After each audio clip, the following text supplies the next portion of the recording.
keep in mind when marketing to in-house counsel is that they are generally working at in smaller teams and often over capacity, and that having a strong relationship with the in-house counsel, which facilitates like an open dialogue and allowing someone to just pick up the phone and just do quick gut checks every now and again, is an extremely useful thing for an in-house counsel, because more often than not they don't have the benefit of a legal colleague who they can just quickly bounce something off of. Everything is about relationships, so it's spending the time to get to know your client on a personal level.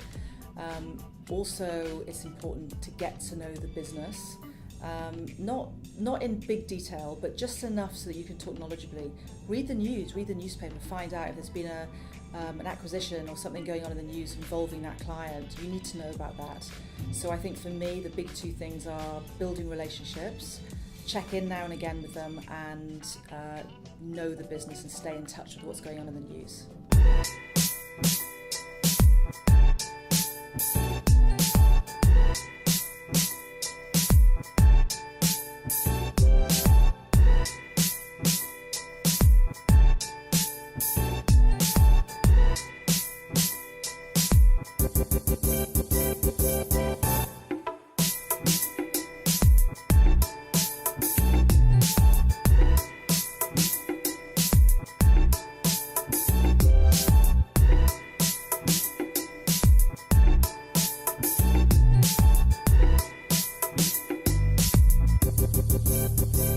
I think one of the biggest challenges an in-house counsel faces is keeping up with the business. The business tends to not worry about checking with legal often enough, and it's our responsibility to be able to operate in such a way that we're able to not slow down the business, not get in their way, but actually help them solve problems. Because I mean, at our core, lawyers are just problem solvers.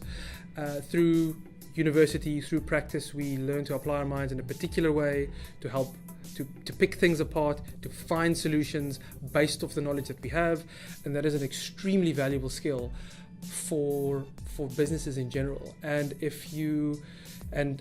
But the business doesn't generally value us for that. So it's often a fight to get them to pay attention at the right time. But if you do it often enough, and if you add value at the right time, you do become a trusted advisor. So I would say that my job actually is less as a lawyer, but more of a risk manager actually. And day to day, it's managing risk. My biggest challenges in that respect is dealing with the huge variety of stuff that comes across my desk every day, knowing what to prioritise, what can wait for another day.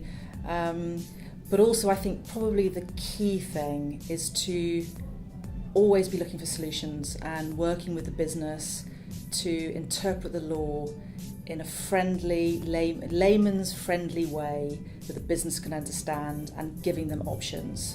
Nobody likes a lawyer who sits on the fence or says no. You've got to find solutions as an in-house lawyer.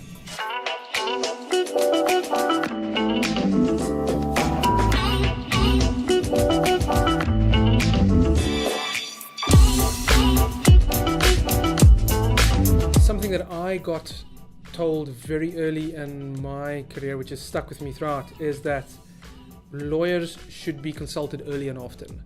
And it's not, we're beyond the stage where you only speak to the lawyer once the proverbial has hit the fan.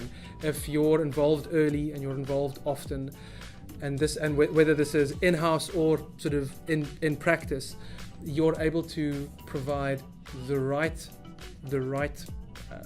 input and insight at the right time. So, I mean, keep that in mind. Set yourself up as someone who sort of tries to sort of inject themselves into the process at the right time, add value early, add value often.